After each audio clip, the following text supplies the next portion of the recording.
últimas semanas hemos estado hablando el tema Conectados con el Cielo. El tema es acerca de la oración y la importancia de la oración. Hablamos, ¿verdad?, la semana pasada acerca de la importancia de la intercesión, de que estemos clamando, de que estemos intercediendo los unos por los otros. Y hoy continuamos con el tema de la oración y vamos a estar hablando acerca de la oración en los tiempos de crisis o la oración en los tiempos difíciles, ¿verdad? Sabemos que los tiempos difíciles son parte de la vida, ¿verdad? Que todos en algún momento vamos a enfrentar situaciones difíciles, que vamos a enfrentar problemas, que vamos a enfrentar retos, pero qué bueno que en medio de esos retos el Señor está con nosotros. Pero ya mismito yo voy a abundar un poquito más acerca de eso, acerca de ese tema. Así que antes de ir al versículo que voy a estar compartiendo en esta tarde, yo quiero contarles una pequeña historia que tiene que ver con este tema acerca de la oración. Para los años 1940, entre los meses de abril y junio, Alemania invadió diferentes países. Estamos hablando de la Alemania nazi que estaba siendo dirigida por Adolf Hitler, ¿verdad? Y él había invadido a Noruega, Dinamarca, Bélgica, los Países Bajos, Francia, diferentes países. Y de repente hizo la amenaza de que iba a invadir a Inglaterra. Y el primer ministro de Inglaterra de ese tiempo se llamaba Winston Churchill, ¿verdad? Y él, al enterarse que Alemania iba a invadir a Inglaterra, él se sintió perdido porque no sabía si iban a tener lo suficiente como para poder contrarrestar ese ataque. Así que lo que ellos hicieron fue que el primer ministro de la nación, Winston Churchill, decidió que iba a pedir que se orara en diferentes partes de Inglaterra, que todas las iglesias, que toda la nación, que los líderes políticos, ¿verdad?, que a todos se le hizo un llamado nacional a la oración para efectuarse un 26 de mayo de 1940. Así que se reunieron ese día y comenzaron a orar y comenzaron a clamar. Las iglesias se llenaron, el pueblo inglés le suplicaba a Dios que guardara a sus familiares, que guardara a sus hijos, a sus padres, y que Alemania no pudiera invadir Inglaterra en ese entonces. Y nadie se hubiera anticipado lo que iba a ocurrir durante ese tiempo, ¿verdad? Ese tiempo inolvidable de esos 3 días mientras ellos esperaban ser invadidos por Adolf Hitler.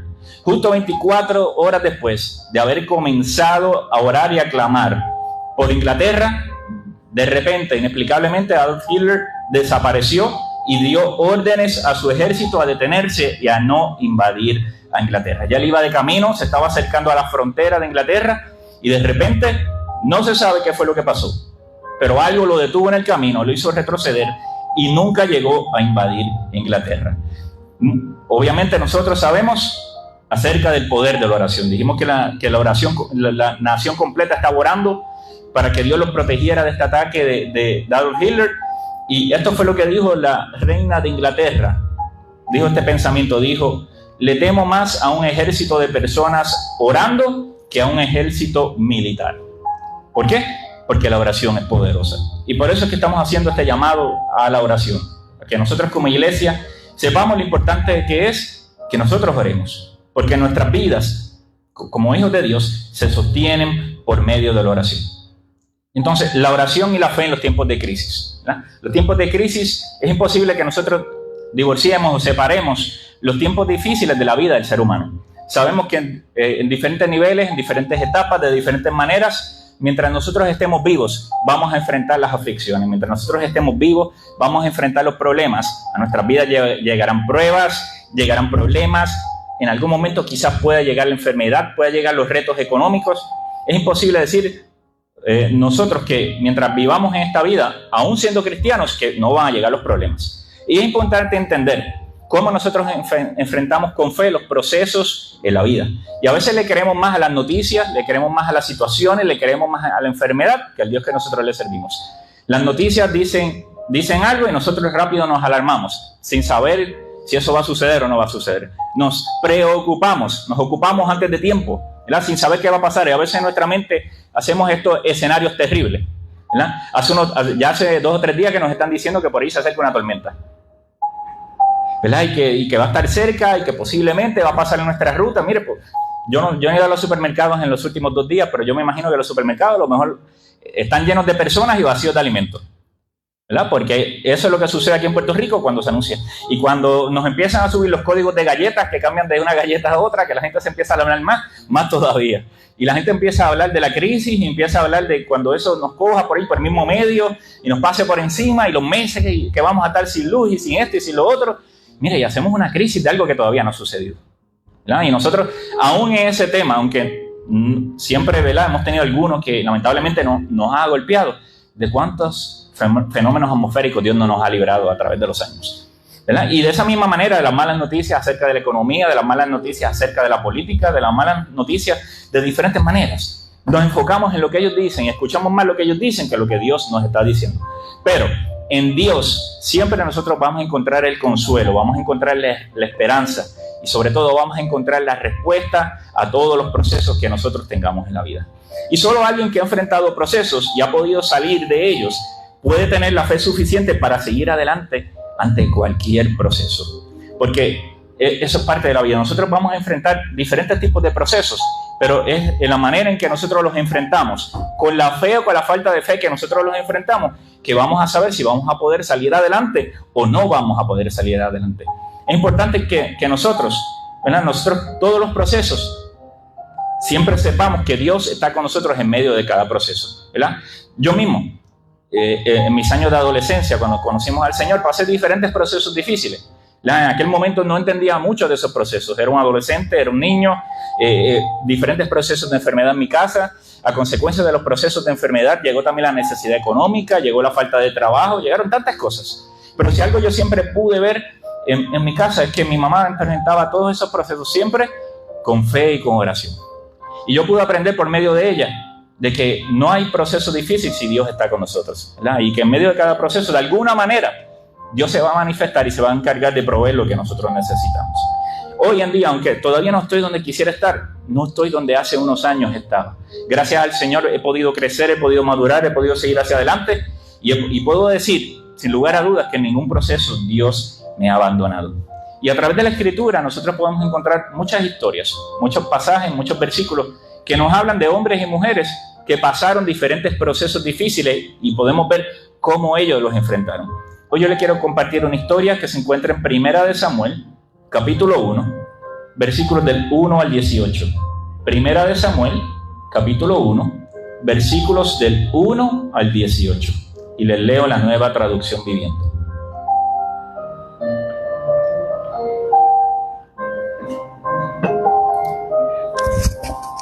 Primera de Samuel, capítulo 1, versículos del 1 al 18, y dice así la palabra del Señor. Dice: había un hombre llamado Elcana que vivía en Ramá, en la región de Suf, ubicada en la zona montañosa de Efraín, y era hijo de Jeroam, hijo de Eliú, hijo de Tohu, hijo de Suf y de la tribu de Efraín. Y Elcana tenía dos esposas, Ana y Penina. Penina tenía hijos, pero Ana no. Y cada año Elcana viajaba a la ciudad de Silo para adorar al Señor de los ejércitos celestiales y ofrecerle sacrificios en el tabernáculo. Los sacerdotes del Señor en ese tiempo eran los dos hijos de Elí, Ofni y Finés. Y cuando Elcana presentaba su sacrificio, les daba porciones de esa carne a Penina y a cada uno de sus hijos. Sin embargo, a Ana, aunque la amaba, solamente le daba una porción selecta porque el Señor no le había dado hijos. Versículo 6 dice: de manera que Penina se mofaba y se reía de Ana, porque el Señor no le había permitido tener hijos. Año tras año sucedía lo mismo. Penina se burlaba de Ana mientras iban al tabernáculo. En cada ocasión, Ana terminaba llorando y ni siquiera quería comer. Versículo 8 dice: ¿por qué lloras, Ana?, le preguntó Elcana. ¿Por qué no comes? ¿Por qué estás desanimada? ¿Solo por no tener hijos me tienes a mí? ¿Acaso no es mejor que tener 10 hijos? Una vez después de comer lo que fue ofrecido como sacrificio en Silo, Ana se levantó y fue a orar. El sacerdote Elí estaba sentado en su lugar de costumbre junto a la entrada del tabernáculo. Ana, con una profunda angustia, lloraba amargamente mientras oraba al Señor. E hizo el siguiente voto: oh Señor de los ejércitos celestiales, si miran mi dolor y contestan mi oración y me das un hijo, entonces te lo devolveré. Él será tuyo durante toda su vida, y como señal de que fue dedicado al Señor, nunca se le cortará el cabello. Mientras Ana oraba al Señor, Elí la observaba y la veía mover los labios, pero como no oía ningún sonido, pensó que estaba ebria. Versículo 14 dice, ¿tienes que venir borracha?, le reclamó, abandona el vino. Oh no, Señor, respondió ella, no he bebido vino ni nada más fuerte, pero como estoy muy desanimada, derramaba ante el Señor lo que hay en mi corazón. No piense que soy una mujer perversa, pues he estado orando debido a mi gran angustia y mi profundo dolor. Versículo 17 dice, en ese caso, le dijo Elí, ve en paz, que Dios de Israel te conceda lo que le has pedido. Oh, muchas gracias, exclamó ella. Así que se fue y comenzó a comer de nuevo, y ya no estuvo triste. Y temprano en la mañana, al día siguiente, la familia se levantó y una vez más fue a adorar al Señor. Después regresaron a su casa en Ramá. Ahora bien, cuando Elcana se acostó con Ana, el Señor se acordó de la súplica de ella y a su debido tiempo dio a luz un hijo a quien le puso por nombre Samuel, porque dijo, se lo pedí al Señor. Y este es uno de esos pasajes de la Escritura que es un pasaje bastante conocido.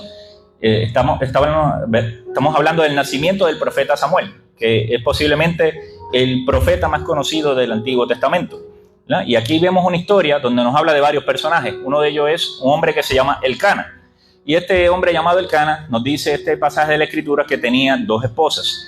Y en esos tiempos, según la ley terrenal, no según la ley de Dios, según la ley terrenal, en aquellos días era común que un hombre pudiera tomar una segunda esposa en el caso de que su primera esposa resultara ser estéril y no pudiera darle hijos. Y aclaro que esto nunca fue aprobado por Dios. Esto simplemente son unas leyes terrenales que, como hoy en día tenemos ciertas leyes terrenales que quizás Dios no aprueba, de esa misma manera, ahí en Israel habían puesto esta ley donde un hombre, si su primera esposa era estéril, podía tomar una segunda esposa. Pero aclaro que esto nunca fue aprobado por Dios. Entonces, la incapacidad de una esposa en ese tiempo para concebir se consideraba ante la sociedad como si fuera un juicio de Dios, como si fuera una maldición de parte de Dios, ¿verdad? Ya que de acuerdo a la misma Escritura, era una bendición divina el tener hijos, ¿verdad? Por eso los israelitas veían la esterilidad como si fuera una maldición, aunque eso nunca fue lo que dijo Dios tampoco. Pero la esterilidad de Ana no hizo que disminuyera el amor de Elcana, su esposo, por ella. De hecho, le daba una porción especial a Penina, una doble porción, que la que le daba a su esposa Penina, que era la segunda esposa. Tanto fue el afán de tener hijos varones que este hombre evidentemente tomó otra mujer, aunque por lo visto Ana siempre fue su primer amor. Fue con la que se casó originalmente, fue la que amaba, la favorecida, ¿verdad? En ese tiempo, que eso es lo que significa Ana. El nombre de Ana significa favorecida. Y en todos los casos de bigamia o poligamia, ¿verdad?, cuando tienen más de una esposa registrados en la Biblia, nunca se presenta una situación favorable. Siempre en esos casos, siempre hay problemas. Si vemos uno de los grandes problemas que tuvo el rey David durante su historia, fue que tomó varias esposas. Si vemos uno de los problemas que tuvo Salomón también en el Antiguo Testamento, aunque en algún momento fue llamado el hombre más sabio sobre la tierra, es que tuvo 1000 esposas. No tengo idea cómo lo hacía, pero tuvo 1000 esposas y concubinas. Así que, aunque está en la palabra de Dios ahí, ¿verdad?, nunca vemos que hubo una buena situación cuando un hombre tomaba más de una esposa. Siempre hubo problemas. ¿Por qué? Porque esa relación no tenía la bendición de Dios. El hombre fue creado para una sola mujer, ¿verdad? Y eso lo podemos ver en el libro de Génesis. Y volviendo al tema de la esterilidad, ¿verdad? La esterilidad y la fecundidad entre estas dos mujeres fue causa de tensión. Porque vimos en los pasajes que les acabo de discutir ahí, que Penina, la segunda esposa, continuamente se burlaba de Ana y la afligía, ¿verdad? No nos dice exactamente qué le decía, pero yo me imagino que le decía cosas así como que tú te casaste primero con él y yo le he dado hijos y tú no le has podido dar ninguno. Tú eres una mujer estéril. Dios no está contigo, porque si estuviera contigo tú tuvieras hijos, ¿verdad? Y no tienes ni uno. Y ya yo le he dado varios hijos a Elcana. Así que por eso ya tú no eres la esposa favorita. Yo soy la esposa favorita porque yo soy la que le he dado hijos. Yo soy la que le he dado una heredad. Yo soy la que le he dado descendencia, porque en esos tiempos era extremadamente importante la descendencia, ¿verdad? Era muy importante para los israelitas, para los judíos.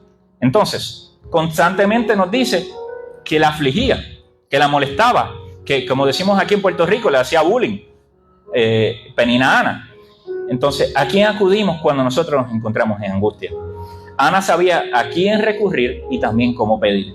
Y en este capítulo 1 nosotros vemos que Ana se refugia en la oración y la confianza en Dios. Ella pudo haber hecho muchas cosas. Ella pudo haber tratado de alguna manera de tomar venganza sobre Penina. Ella pudo de alguna manera haber dicho, ya tienes ahí a tus hijos, sal de esa segunda esposa, ¿verdad? Sácala de la casa, yo soy tu primera esposa, etcétera, etcétera. Pero no nos dice que hizo nada de eso. Nos dice que Ana se refugia en la oración y la confianza en Dios. Y vamos a resumir cómo Ana pidió a Dios a través de estos versículos que leímos. Primero, Ana ora pidiendo un hijo. Y su oración fue tan intensa que Elí pensó que estaba borracha, que estaba ebria. Porque dice el pasaje que él la veía a la distancia, que ella estaba moviendo sus labios y que estaba llorando. Pero no se escuchaba que ninguna palabra saliera de su boca. Así que él quizás veía el movimiento de ella, hablando de alguna manera, no sé cómo lo estaba haciendo, y él pensó que ella simplemente estaba borracha, ¿verdad? Y que esas eran las acciones de una mujer borracha. Y vemos en eso la intensidad que había en la oración de Ana. Pero aunque había intensidad en su oración era silenciosa, ¿verdad? Y ella cuando comenzó a orar al Señor, y aunque nos dice el pasaje que había estado orando por años, porque nos dice también que por años Penina la había estado molestando, le había estado haciendo este bullying que yo les dije que le estaba haciendo. No sabemos cuántos años realmente había pasado. No sabemos si fueron 5, si fueron 10, si fueron 15, 20, 30, no sabemos. No sabemos las edades que tenían en ese tiempo exactamente que Ana tenía. Pero nos dice que había pasado años en esta misma situación y que todos los años cuando ellos iban a orar al templo, volvía nuevamente la misma situación. Y en esta ocasión vemos que Ana comienza a hacer una oración concreta y le pide a Dios un hijo varón. Vamos a volver ahí cuando le está pidiendo el hijo varón ahí en un momentito. Le dice, en el versículo 11, le dice, oh Señor de los ejércitos celestiales, si miran mi dolor y contestan mi oración y me das un hijo, entonces te lo devolveré. Él será tuyo durante toda su vida y como en señal de que fue dedicado al Señor, nunca se le cortará el cabello. Y esto que está diciendo aquí es lo que llaman un voto nazareo, que ya mismo voy a explicarle un poquito acerca de qué trata ese voto nazareo. ¿Verdad? Así que ella hizo este voto, este compromiso con el Señor. Y Señor, si tú me das un hijo y un hijo varón, yo te prometo que yo te lo voy a devolver y él te va a seguir a ti toda su vida. Así que ella quería este regalo de parte de Dios, que Dios le permitiera ser madre de un hijo varón. Pero ella estaba tan enfocada, estaba tan ilusionada con que Dios le diera este hijo. A la misma vez estaba tan comprometida con Dios que le dijo, tú me lo das, pero si tú me lo das, yo te lo voy a devolver. Y cuando le está diciendo que te lo voy a devolver, cuando le estaba hablando de este voto nazareo, que ya mismo le voy a explicar, literalmente se lo está devolviendo a Dios y ya no lo iba a tener en su casa todo el tiempo, ¿verdad? Esa dedicación es, como le dije, se llama un voto nazareo y lo podemos encontrar en el libro de Números en la Escritura. Y todos nosotros estamos llamados a consagrarnos a Dios, a dedicarnos a Dios en un 100%. Pero en el Antiguo Testamento, cuando se hablaba de este voto nazareo, nos muestra una consagración especial. Este voto nazareo tenía 3 características. Primero, no beberían bebidas alcohólicas. En ese tiempo sabemos, ¿verdad?, que existía el vino. El vino pues se trae de la vid, que es la uva, etcétera, etcétera. Pues cuando alguien estaba bajo un voto nazareo no podía ni tan siquiera tocar las uvas, no podía comer uvas, no podía beber vino, no podía acercarse, no podía entrar por su boca ninguna bebida alcohólica. Segundo, como lo dice ahí en el versículo, dice, no se podía cortar el cabello, porque su cabello largo, o el no cortarse el cabello, era una de las evidencias de su consagración a Dios. Y tercero, no podía acercarse a ningún cadáver, incluyendo el de su familia. O sea que si en su familia fallecía alguien, su mamá, su papá, su hermano, hermana, si era que los tenía, esa persona que estaba dedicada a ese voto nazareo no podía ir a velar ese cadáver, no podía estar cerca de él. Por eso si vamos a otro pasaje de la Escritura, que no voy a ir ahora, pero si en algún momento usted va y ve la historia de Sansón, se da cuenta cómo Sansón, que también estaba bajo este voto nazareo, constantemente coqueteaba con todo lo que él no debía hacer, incluyendo que se acercó al cadáver de un león que él mismo había matado. Pero eso es de otro tema. Así que este voto nazareo era un símbolo de consagración a Dios. Era salirse de la zona de confort, salirse de la rutina y comprometerse más allá de lo que cualquier otro que servía a Dios lo haría normalmente. Así que vemos que en la oración de Ana, que en esta oración silenciosa, sin palabras, pero intensa, ¿verdad? Tanto así de que Elí, el sacerdote, pensó que ella estaba borracha. Y cuando el sacerdote, Elí, conoció su verdadera situación, le aseguró que Jehová, que Dios respondería a su oración.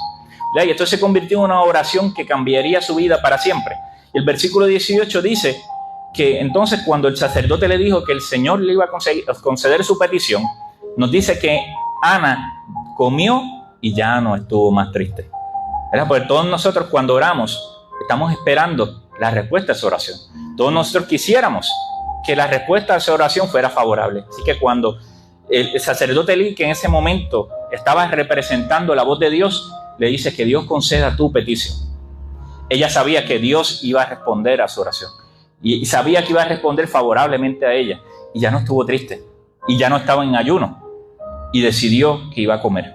Y nos dice el pasaje que Dios le dio un hijo varón, como ella lo pidió, y le puso por nombre Samuel.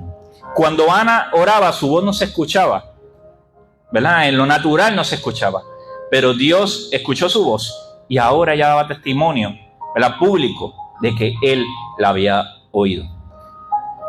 La oración no es para cambiar los planes de Dios. La oración es para confiar y descansar en su divina voluntad. Y esa es una frase de Martín Lutero. A veces nosotros oramos queriendo cambiar el parecer de Dios, o pensando que podemos cambiar el parecer de Dios. Pero la palabra del Señor me dice que la voluntad de Dios es buena, es agradable y es perfecta. Por lo tanto, nosotros cuando oramos, nosotros no estamos orando para torcerle el brazo a Dios. Nosotros no estamos orando para tratar de obligar a Dios a que haga lo que yo quiero. Nosotros estamos orando para alinearnos a la voluntad de Dios. Y en este caso, la voluntad de Dios estaba alineada, o la oración de Ana estaba alineada con la voluntad de Dios. Y por esa razón Dios concedió su petición. Como la oración nos da paz y fortaleza en medio de los tiempos difíciles. A veces nosotros, cuando estamos en los tiempos de crisis o estamos en los tiempos difíciles, nosotros tratamos de resolver de todas las maneras posibles que nosotros tenemos a la mano. Tratamos de resolver la crisis muchas veces con nuestra inteligencia, tratamos de resolver la crisis muchas veces con nuestros recursos, tratamos de resolver las crisis con la gente que conocemos, las conexiones que tenemos, las palas que creemos tener. Tratamos de resolver las crisis haciendo lo que medio mundo hace, ¿verdad? Aunque muchas veces esa táctica inclusive no agraden a Dios. Pero cuando nosotros somos hijos de Dios, cuando nosotros confiamos en Dios, sabemos, como les decía ahorita, que Dios es nuestra paz, que Dios es nuestra fortaleza, aún en medio de los tiempos difíciles, ¿verdad? La promesa de Dios de estar en medio de nosotros, en medio de las pruebas, debe traernos a nosotros paz. A diferencia de los que no sirven a Dios, ellos enfrentan sus pruebas, ellos enfrentan sus crisis, ellos enfrentan sus tiempos difíciles completamente solos, literalmente solamente con sus propios recursos, ¿verdad? O con la gente que está alrededor de ellos, si es que tienen a alguien.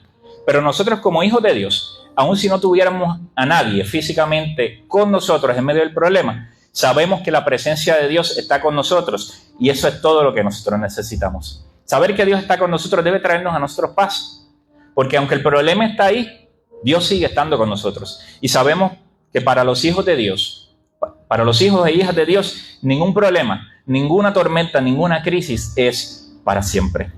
Entonces, ¿qué nosotros podemos aprender de esta historia de Ana? ¿Qué nosotros podemos aprender de cómo Ana enfrentó estos tiempos de crisis? Primero tenemos que saber y entender que los momentos de crisis llegarán, ¿verdad? Y cuando los momentos de crisis llegan, tenemos diferentes maneras de reaccionar. Y muchas personas, cuando llega la crisis, ellos entran en crisis. Empiezan, ¿y ahora qué voy a hacer? ¿Y ahora cómo voy a resolver? ¿Me van a quitar la casa? ¿Me van a quitar el carro? ¿Me voy a morir? ¿Esto va a ir de mal en peor? ¿Mi relación matrimonial no va a funcionar? ¿Mis hijos están lejos de Dios? ¿Mis hijos están metidos en problemas? ¿Me quedé sin trabajo? En los tiempos que estamos viviendo es difícil conseguir un trabajo. Llevaba tanto tiempo trabajando, tenía este salario y ahora, ¿qué yo voy a hacer? Porque la mayoría de la gente, especialmente cuando no tienen al Señor, cuando llega la crisis, ellos entran en crisis. Cuando llega la crisis, llegan los miedos. Y los miedos pueden tener diferentes efectos en nosotros, pero la mayoría de ellos no son efectos positivos, ¿verdad? Hay veces que en pocas ocasiones el miedo nos cuida de algún peligro, pero lamentablemente en la mayoría de las ocasiones lo que nos hace el miedo, entre otras cosas, es que nos paraliza. Nos paraliza y no nos deja movernos. Nos paraliza y no nos deja tomar decisiones que tenemos que tomar. Nos paraliza y nos sentamos a esperar que algo suceda cuando se supone que nosotros estemos confiando en el Señor y siguiendo hacia adelante sabiendo que Dios está con nosotros. Muchas veces cuando llega la crisis o llega el miedo por los problemas que estamos enfrentando, si estábamos congregándonos, si estábamos sirviendo al Señor, de repente hay gente que comienza a caminar hacia atrás. Y eso yo lo pude ver, ¿verdad?, en los tiempos que era pastor de jóvenes, en la iglesia donde asistía. Pude ver que cuando llegó el tiempo de crisis del huracán María, pude ver que gente que en vez de acercarse más a Dios, porque era el momento en que más lo necesitaba, pude ver gente que se alejó de Dios por los efectos que había tenido María. Porque perdieron la casa, y es entendible, porque perdieron un trabajo, porque la cosa estaba difícil, estábamos sin luz, estábamos sin agua. Y en esos momentos de crisis, que es cuando se supone que más nosotros nos acerquemos a Dios, yo vi gente alejarse de Dios. Luego, cuando llegó la pandemia, que tuvimos que cerrar, ¿verdad?, por órdenes del gobierno las iglesias por un par de meses, vi gente que en vez de, cuando llegara el tiempo de reabrir la iglesia, de estar ansiosa, de estar deseosa de correr nuevamente a la iglesia, yo vi gente que nunca más la volví a ver. Vi que no vi. Vi que hubo gente que nunca regresó, ¿verdad? Nunca regresó a la iglesia. ¿Por qué? Entre comillas, por miedo. ¿Y si se me pega el COVID? Pero mire qué cosa. Hubo gente que no los vi en la iglesia porque tenían miedo que se le pegaba el COVID, pero los veíamos en Walmart. Y en Walmart cabe más gente que en la iglesia que yo asistía. Pero pude ver ese fenómeno. Gente que no iba a la iglesia porque se le pegaba el COVID, pero iba a Walmart. Gente que no iba a la iglesia porque se le pegaba el COVID, pero estaba caminando por el mall. Estaba en Home Depot, ¿verdad? Estoy dándole promoción ahí gratis a lo que estoy mencionando. Pero la crisis y los miedos pueden tener diferentes efectos en nosotros. Y se supone que nosotros, como hijos de Dios, entendamos que los momentos de crisis van a llegar, que las pruebas van a venir y que nosotros tenemos que saberlo. Las crisis, si nosotros las vemos como Dios las ve, tenemos que entender que las crisis también son oportunidades para que Dios se manifieste. Y nosotros quisiéramos que la crisis, que Dios se manifestara inmediatamente y que automáticamente la crisis desapareciera y darle gracias a Dios. Pero muchas veces en medio de esas crisis es que nosotros podemos acercarnos más a Dios, que nosotros podemos conocer más a Dios y podemos ver la mano de Dios manifestada sobre nuestras vidas. Así que las crisis debemos verlas como oportunidades para que nuestra fe crezca y para nosotros acercarnos a Dios. Mire lo que me dice David en el Salmo 27, versículos del 1 al 3. Salmo 27, versículos del 1 al 3. Y este es David hablando. Dice: Jehová es mi luz y mi salvación. ¿De quién temeré? Jehová es la fortaleza de mi vida. ¿De quién he de atemorizarme? Cuando se juntaron contra mí los malignos, mis angustiadores y mis enemigos, para comer mis carnes, ellos tropezaron y cayeron. Y el versículo 3 dice: aunque un ejército acampe contra mí, no temerá mi corazón. Aunque contra mí se levante guerra, yo estaré confiado. Y fíjese, en esta situación que David está mencionando aquí, son situaciones que llenarían de miedo, llenarían de temor a cualquier persona. David era perseguido por Saúl. Ya David había sido ungido como rey, pero todavía Saúl era el rey de la nación. Y David había estado sirviendo por un tiempo en el palacio, ¿verdad? Saúl se había alejado del Señor, se había alejado de Dios, y la Biblia nos dice que era atormentado por demonios. Y dice que lo único que lo calmaba a él era escuchar a David tocar el arpa. Así que él le había dado un trabajo a David, tocando el arpa, para él sentir paz en medio de su proceso cuando él estaba en el palacio. Vimos a David que ya había peleado con Goliat, lo había vencido, y vimos que el pueblo, ¿verdad?, cogió a este adolescente, ¿verdad?, y de repente lo comenzó a ver como el salvador de la nación. Y Saúl, siendo el rey, se llenó de celos, ¿verdad?, y se fue totalmente en contra de David. Una de las cosas que habían ofrecido cuando Saúl dijo que al que matara a Goliat, ¿verdad?, le iba a dar un premio, uno de los premios era que se iba a casar con su hija. Así que David se casó con la hija del rey. A pesar de eso, ¿verdad?, como quiera, Saúl lo seguía persiguiendo. Así que era perseguido por Saúl, que era el rey de la nación, era la persona más conocida, más poderosa de la nación, tenía un ejército completo a favor de él.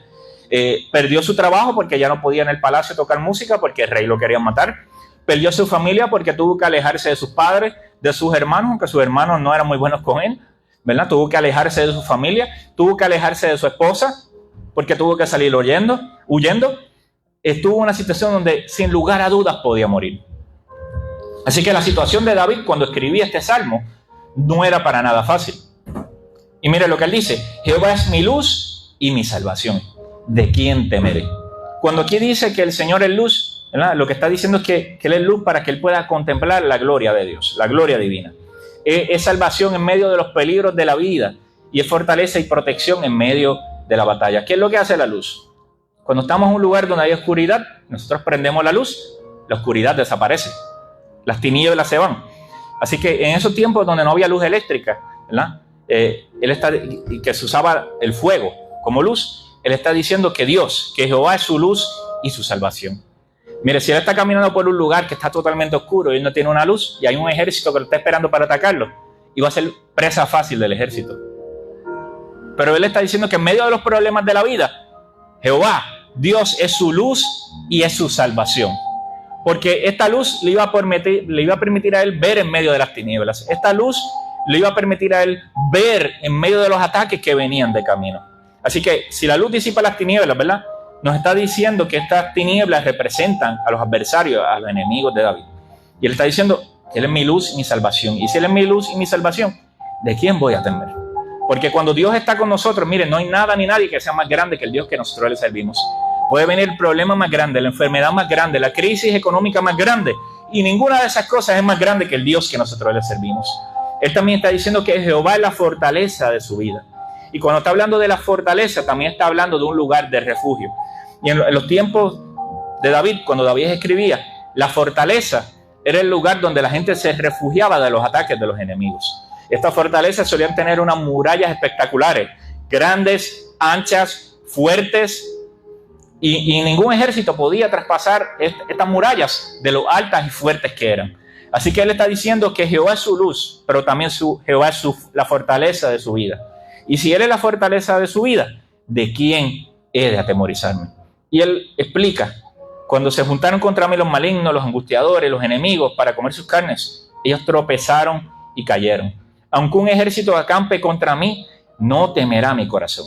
Mira, el corazón para nosotros es el lugar donde están todas nuestras emociones. Es el lugar de donde salen nuestros pensamientos, es el lugar donde salen nuestras emociones, es el lugar donde nosotros espiritualmente sentimos a Dios. Así que nuestro corazón, nuestras emociones muchas veces pueden ser muy traicioneras, porque de repente ahora mismo yo me puedo querer comer el mundo de frente, pero de repente unos minutos más tarde yo puedo ver una situación difícil y de repente yo no me quiero mover. Por eso es que nosotros no nos debemos dejar llevar por las emociones, ¿verdad? Está esa frase bien bonita que dice por ahí: haz lo que el corazón te diga. Mas sin embargo, la palabra de Dios me dice que el corazón es más engañoso que todas las cosas. ¿Por qué? Porque el corazón está lleno de emociones. Y claro, como seres humanos tenemos emociones, ¿verdad? Dios nos hizo así, pero no nos podemos dejar llevar por las emociones. Así que Él dice que cuando un ejército acampe contra Él, no temerá su corazón. Sus emociones estarán tranquilas. Él estará en paz. Él estará tranquilo aunque contra Él se levante guerra. Él estará confiado porque sabe que Dios está con nosotros. Dios estaba con Él. Y esa es la misma manera en que nosotros debemos ver las diferentes situaciones difíciles. ¿La crisis va a llegar? Sí. ¿Los problemas van a llegar? Claro que sí van a llegar. Pero igual que decía David, nosotros tenemos que confiar que Dios estará con nosotros en medio de esas crisis. Segundo, ¿qué podemos aprender de lo que Ana nos estaba enseñando aquí a través de estos versículos? Tenemos que perseverar en la oración, ¿verdad? Y no es lo mismo orar una vez o orar 2 veces por algo que nosotros mantenernos perseverando en la oración. Y a través de la historia de Ana nos decían esos versículos que por años se estuvo repitiendo la situación de que ellos iban al templo a adorar al Señor, la situación de que iban al templo y Penina se comenzaba a burlar de ella porque ella tenía hijos y Ana no había podido darle hijos a Elcana. Así que por años Ana había estado orando. Pero eso no hizo que ella echara para atrás en la oración. Eso no la hizo a ella decir, pues ya no voy a orar más, porque Dios no me ha contestado la oración. Y si Él no me ha contestado es posiblemente porque su falta de contestación significa un no, ¿verdad? Y muchas veces nosotros, como le dije, nosotros oramos un día, oramos 2, oramos una semana. Pero si no vemos que rápido tenemos la contestación como nosotros queremos a la oración, muchas veces llega el desánimo. ¿Para qué voy a orar? Llevo una semana orando y Dios no me ha concedido la petición.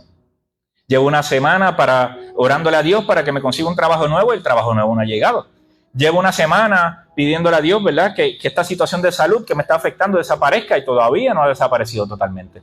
Llevo una semana pidiéndole a Dios que este problema, esta situación familiar que estoy enfrentando se arregle y todavía no se ha arreglado. Llevo pidiéndole a Dios y todos, ¿verdad?, a todos nos ha pasado en algún momento que el desánimo ha llegado a nuestra vida, que ha llegado la desesperanza, ¿verdad?, de que para qué orar.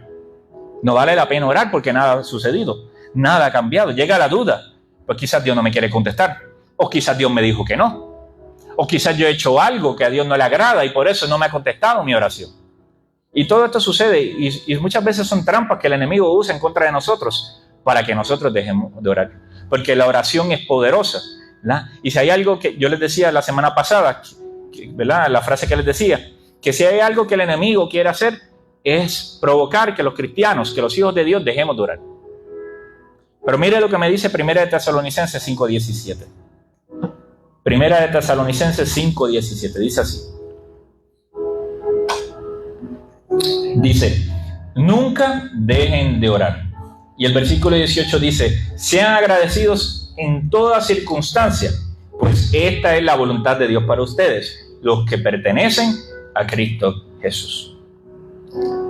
Y si nos hubiéramos quedado con el versículo 17, eso era más que suficiente. Dice, nunca dejen de orar.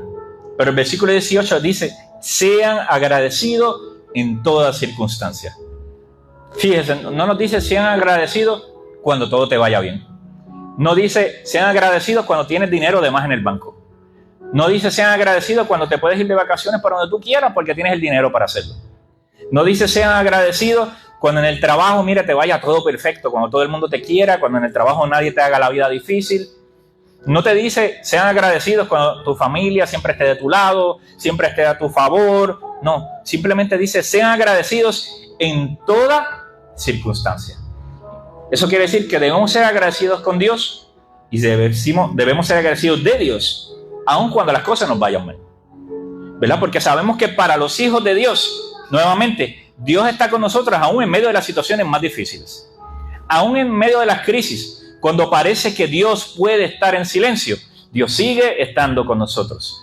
Así que nos dice que nunca dejemos de orar, aun cuando nos vaya bien, porque a veces pensamos que solamente tenemos que orar cuando las cosas nos vayan bien, pero tenemos que orar cuando todo nos vaya bien y tenemos que orar cuando todo nos vaya mal. Aquí dice, nunca dejen de orar. Pero a veces solamente nos acordamos de orar cuando las cosas empiezan a ir mal. Y la oración es nuestra herramienta, es nuestra llave para conectarnos con Dios. Y qué mejor que nosotros estemos conectados con Dios todo el tiempo y no solamente que busquemos conectarnos con Dios cuando las cosas nos empiezan a ir mal. Porque esto de servir a Dios se trata de una relación. Y nosotros debemos mantener esa relación con Dios en todo momento, nos vaya bien o nos vaya mal. Nuevamente, nunca dejen de orar. Sean agradecidos en todas circunstancias. ¿Por qué debemos ser agradecidos en todas circunstancias? No es que digamos, gracias a Dios por la enfermedad que tengo. No es gracias a Dios porque el banco está vacío. No es que oremos de esa. Eso no es lo que significa. Es que digamos, si la enfermedad está, gracias a Dios porque aunque esta enfermedad está, aunque los médicos dicen que esta enfermedad no tiene cura, yo confío que tú puedes sanar cualquier enfermedad. Así que gracias a Dios porque yo confío en ti. No es que tú digas, gracias a Dios porque el banco está vacío. No, es que tú digas, gracias a Dios porque aunque yo sé que en estos momentos el banco está vacío, yo sé que tú suplirás todo lo que yo necesite conforme a tus riquezas en gloria. Porque eso lo dice tu palabra. Dios, yo no sé de dónde va a venir el dinero. Yo no cobro hasta la semana que viene, ¿verdad? No hay nada de chavos en la tarjeta. La compra se está acabando. Yo no sé cómo tú lo vas a hacer, pero gracias a Dios porque de alguna manera tú te vas a encargar de que a mí no me falte el alimento ningún día. De eso se trata lo que dice cuando nos dice el versículo 18, sean agradecidos en todas circunstancias, porque esta es la voluntad de Dios para ustedes, los que pertenecen a Cristo Jesús. La voluntad de Dios es que nosotros seamos agradecidos, ¿verdad? Nosotros tenemos que perseverar en la oración. No importa cómo se va la circunstancia. Ana oró por años. No sabemos si oró por 5, si oró por 10, si oró por 15, no sabemos. Simplemente nos dice que todos los años Ana iba a orar al templo, aun cuando veía que su petición no había sido contestada. Y esa debe ser la misma actitud que tú y yo debemos tener. Vamos a orar, vamos a clamar, vamos a confiar en Dios hasta que nosotros recibamos una contestación. Y por último, el punto número 3 que le quería compartir en cuanto a lo que nosotros podemos aprender acerca de esta historia de Ana, es ver que Dios responde a nuestras oraciones. Dios responde a nuestras oraciones. Les comparto el último versículo. Primera de Juan, capítulo 5, versículos 14 y 15. Yo se los había compartido en el primer mensaje de la serie. Primera de Juan, capítulo 5, versículos 14 y 15. Y dice así. Este es el apóstol Juan hablando a la iglesia. Dice: esta es la confianza que tenemos al acercarnos a Dios, que si pedimos conforme a su voluntad, Él nos oye. Y como sabemos que Él nos oye, cuando le hacemos nuestras peticiones, también sabemos que nos dará lo que le pedimos. Y este versículo nos da la clave en la oración. Esta es la confianza que tenemos al acercarnos a Dios. Si pedimos conforme a su voluntad, Él nos oye. Y es importante que nosotros tengamos claro que cuando oramos, oremos conforme a la voluntad de Dios. Y eso es lo que Ana estaba haciendo. La petición de Ana por un hijo, ella siempre en su corazón tuvo posiblemente el deseo de dedicarle ese hijo a Dios, de que ese hijo sirviera a Dios. Si Ana no sirviera a Dios de corazón, hace años se hubiera quitado de ir a orar al templo y hubiera dejado de orar y no hubiera visitado más el templo. Pero vemos que Ana año tras año persistía y perseveraba en la oración, aun cuando su petición no era concedida. Así que Ana era una mujer conforme al corazón de Dios también, ¿verdad? Y pedía conforme a la voluntad de Dios. Entonces, si nosotros sabemos que estamos orando conforme a la voluntad de Dios, sabemos que Él nos oye. Sabemos que Él nos está escuchando. ¿Cómo yo sé que estoy orando conforme a la voluntad de Dios? Cuando conocemos su palabra, conocemos lo que le agrada a Dios y lo que no le agrada a Dios.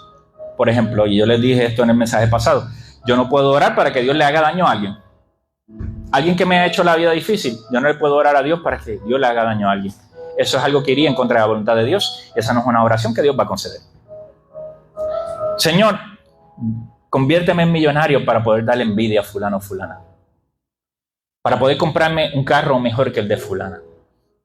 Esa es una oración que Dios no concedería. ¿Por qué? Porque el propósito en el corazón de la persona que ora de esa manera no es agradar a Dios. No es que con el dinero que Dios le permita tener, que de alguna manera pueda ser de bendición a otros, ayudar a otros. Es simplemente que le dé para tener unas posesiones y que otra persona la pueda envidiar. Eso no es oración que Dios concedería. Y así mismo yo le puedo dar montones de ejemplos. El versículo 14 nos dice que si oramos conforme a su voluntad, Él nos oye. Y el 15 nos dice, y como sabemos que Él nos oye, cuando hacemos nuestras peticiones, también sabemos que nos dará lo que le pedimos. Y de eso se trata la fe. La fe se trata de saber que Dios nos escucha y que Él nos dará lo que nosotros le pedimos cuando oramos conforme a su voluntad. Nosotros tenemos la bendición de que ya nosotros no necesitamos de alguien más que interceda delante de Dios por nosotros, como en los tiempos del Antiguo Testamento. Nosotros tenemos la bendición de que tú y yo, cualquiera de nosotros, tengas título en la iglesia, no tengas título en la iglesia, hayas comenzado hoy en la iglesia o lleves años en la iglesia, es que nosotros podemos levantar nuestra voz. O nosotros podemos orar silenciosamente como Ana oraba por dentro de nosotros y podemos clamar a Dios. Y si estamos orando conforme a su voluntad, sabemos que Dios nos está escuchando. Y si Él nos escucha porque estamos clamando y estamos orando conforme a su voluntad, sabemos que Él nos dará lo que le pedimos. Las únicas oraciones que Dios no responde son las oraciones que no se hacen. Así que nosotros constantemente tenemos que clamar a Dios, tenemos que orar a Dios, orando conforme a su voluntad y sabiendo que en algún momento Él va a contestar. Y vuelvo y les aclaro este punto porque es importante que nosotros lo entendamos. En unas ocasiones Dios va a decir que sí y nos va a conceder esa petición tal y como nosotros la estamos pidiendo. Dios, necesito tal cosa. Y Dios nos va a conceder la petición. Y les doy un ejemplo. Esto pasa con las cosas sencillas y esto puede pasar aún con las cosas más complicadas, que Dios conteste tal y como nosotros oramos de diferentes maneras. Hace unos años atrás, cuando yo trabajaba en la industria privada, yo trabajaba en el área de Atorrey. Y yo salía de acá, en ese entonces vivía en el pueblo de Las Piedras, y yo sabía que por lo menos yo me echaba como hora y media, ¿verdad?, para llegar a Atorrey todos los días. Y yo regularmente, desayunaba en mi casa y llegaba faltando unos minutos para entrar y llegaba ya. Pero una noche, no sé por qué, me dio con que mañana yo no me voy a levantar a hacer desayuno, voy a dormir como media hora más y mañana yo voy a desayunar en la cafetería de mi lugar de trabajo. Y así lo hice. Dormí media hora más, me levanté, me preparé sin desayunar y salí camino a Torrey con mi plan de desayunar en el edificio donde yo trabajaba. Lo que yo no sabía es que el municipio de San Juan le iba a dar ese día con que iba a cerrar un carril porque iba a cortar las ramas de los árboles del expreso ahí, llegando a Montelledra. Usted sabe que cualquier cosita que pasa en ese tramo, si se cierra el carril, a veces si no se cierra y es cualquier otra bobería, usted sabe que el tapón que usted va a coger es monumental, más del que ya yo cogía todos los días. Así que yo llego hasta ahí, el tapón me doy cuenta que está más grande de lo normal y yo dije, parece que no voy a llegar a tiempo para desayunar. Y dicho eso, estuve ahí en el tapón posiblemente una hora más de lo que normalmente estoy. Ya cuando estoy en Atorrey, un semáforo antes de mi lugar de trabajo, me faltaban solamente como unos 7, 8 minutos para yo tener que ponchar y entrar a trabajar. Y yo hice esta oración expreso. Le dije, Señor, tú sabes que yo tenía planes de desayunar en mi lugar de trabajo. Tú sabes que no me va a dar el tiempo de desayunar. Y tengo hambre. Señor, tú sabes que me traje el termo de café, eso nunca faltaba. Sabes que me traje el termo de café. Señor, yo te pido que alguien del trabajo lleve 1 libra de pan y lleve mantequilla y yo me pueda comer un pedazo de pan con mantequilla. Cambió la luz, cambió el semáforo, voy corriendo, llego al parking, faltando como 3 minutos, me estacioné, salí casi corriendo del carro, yo trabajaba en el segundo piso, voy, le doy al elevador para que avance, ahí me monto, entro por las puertas del trabajo, justo a las en punto, y ponché. Ya en la carrera, se me había olvidado la oración que yo había hecho 7, 8 minutos antes, voy, me siento en mi escritorio, le doy a la computadora y la prendo, y una compañera de trabajo me toca por el hombro, por detrás, y la veo que tiene 1 libra de pan en la mano y tiene un bowl de mantequilla y me dice, José, ¿te gustaría un pedazo de pan con mantequilla? Yo, sí, gracias. Y eso puede parecer sencillo para mucha gente, pero para alguien que acaba de hacer esa oración 7, 8 minutos antes, que usted no sabe qué va a pasar, que realmente tú sabes que tienes hambre, y tú dices, bueno, a lo mejor Dios no la va a contestar, eso no es una oración tan importante, pero nos podemos dar cuenta que Dios escucha nuestras oraciones, y que en muchas ocasiones Dios va a decir que sí, y nos va a contestar la oración tal y como nosotros la pedimos. Pero habrá veces que Dios nos va a tener que decir que no. ¿Por qué? Porque a veces, aunque no nos damos cuenta, no estamos orando conforme a la voluntad de Dios. O estamos orando por algo que a lo mejor nosotros no nos damos cuenta que tiene un peligro envuelto en esa oración. O simplemente no nos damos cuenta que Dios tiene algo mejor para nosotros. Nuevamente, otro testimonio que yo lo había contado aquí, pero no sé si lo habían escuchado. Y es que hace unos años atrás, cuando nosotros íbamos a comprar nuestra primera casa, nosotros estábamos ready, hicimos un presupuesto, buscamos casa, entre Humacao y Las Piedras, apareció una casa en Junco, más o menos bajo el precio, y nosotros dijimos, pues está bien, esta es porque es bajo el presupuesto, aunque queríamos Humacao o Las Piedras, esta está en Junco, no está tan lejos, está bien, vamos a comprarla. Y hicimos todos los procesos, esperamos los 3, 4 meses que generalmente se espera para el cierre de una casa, y estamos ahí firmando. El día, nosotros firmamos como los 30 papeles esos que uno tiene que firmar cuando está comprando una casa. Y cuando le toca a la pareja que nos está vendiendo, ¿verdad? Que era una pareja divorciada, les toca a ellos firmar, el varón le levanta la mano a la abogada notaria y le dice, ¿puedo hacer una pregunta? Y la abogada le dice, sí, claro.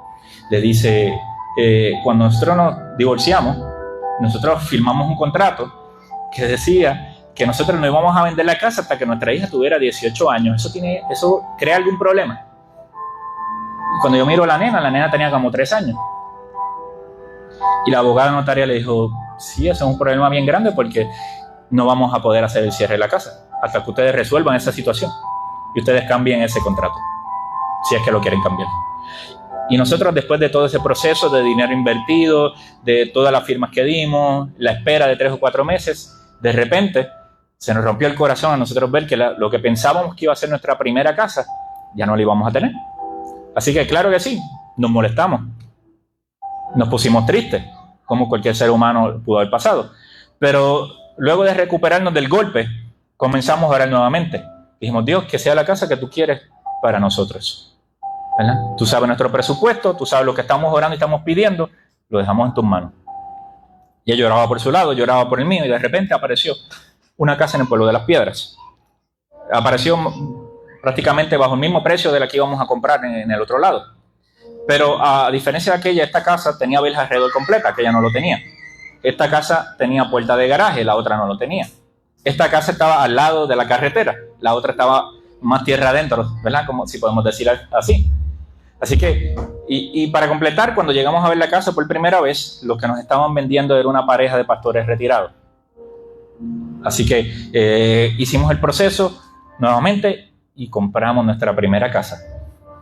Y en algún momento lo que pareció un no, lo que en algún momento trajo frustración, lo que en algún momento trajo tristeza, lo que en algún momento trajo preocupación. Y dijimos, Dios, ¿qué pasó? Pues mire, lo que pasó es que Dios tenía algo mejor para nosotros. Y en aquel momento nosotros no lo sabíamos. Y el no de Dios, que en ese momento nos dolió, y el no de Dios, que en ese momento nos trajo frustración, era porque no sabíamos que Dios tenía algo mejor para nosotros. Y miren, en muchas ocasiones Dios nos va a tener que decir que no.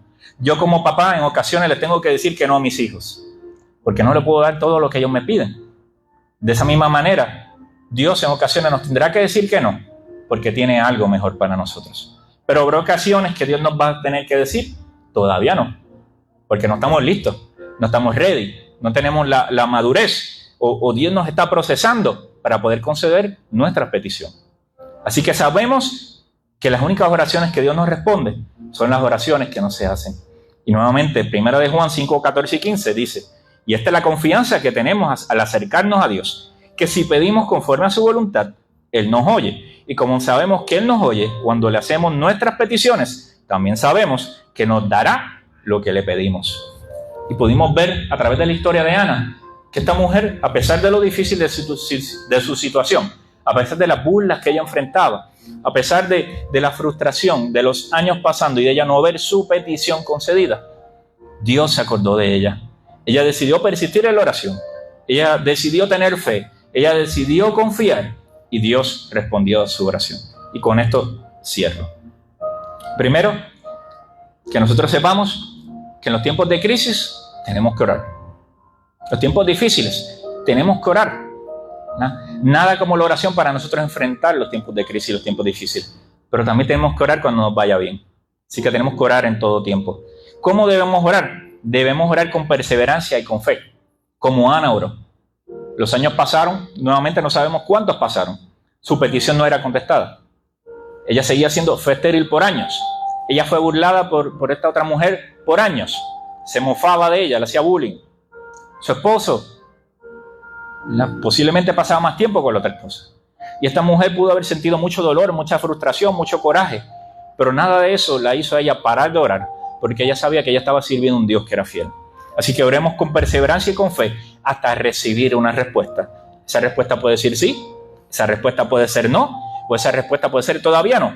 Pero nunca dejemos de orar hasta que recibamos una respuesta. Y también, cuando oremos, oremos con agradecimiento. No agradecimiento que lo estemos pasando mal, sino agradecimiento que nuestra crisis, nuestra situación, le da la oportunidad a Dios de manifestar su poder, de manifestar su amor, de manifestar su gracia y su favor sobre nosotros. Y con esto ahora sí cerramos. Si hay alguien que me estuviera viendo en este momento a través de la transmisión o que va a ver este video más adelante y has estado pasando por tiempos de crisis, has estado pasando por tiempos difíciles y no has encontrado qué hacer, ¿verdad? Has buscado por todos tus recursos, por todo lo que conoces, tu inteligencia, los recursos económicos, las palas que tú quieres tener, ¿verdad? Las conexiones que tú quieres tener, por todos los medios lo has intentado y no has podido superar los tiempos difíciles, no has podido superar las crisis. Normalmente es importante que sepamos que las crisis simplemente, los tiempos difíciles son parte de la vida, pero que sepamos que con los hijos y las hijas de Dios, Dios está con nosotros en medio de nuestras crisis. Así que no permitas que tu fe decaiga, sino cree que Dios puede hacer un milagro y el que lo puede hacer hoy.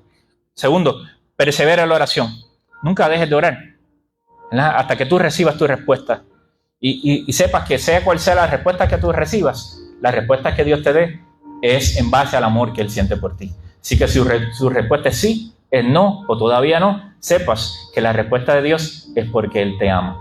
Y por último, sea agradecido o agradecida con Dios. A pesar de la crisis, a pesar del tiempo difícil, confía en que en medio de la crisis Dios está contigo y dale gracias porque no te ha dejado solo sola.